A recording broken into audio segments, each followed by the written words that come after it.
In this video, I'll guide you how to extract files using WinRAR, a tool that can be downloaded from winrar.com. Once downloaded, any zip or RAR file can be opened with it. Extraction can go three ways. 1. Open the RAR file either by double-clicking or right-clicking, hovering over WinRAR, then selecting Open with WinRAR. This will open the file and display its contents, which you can highlight selectively or all at once and drag it into your desired location.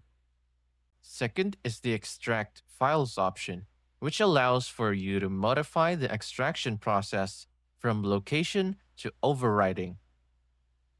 Last option is Extract Here, which is the most straightforward of the three. This will extract all of the RAR file's contents in the same location it's in.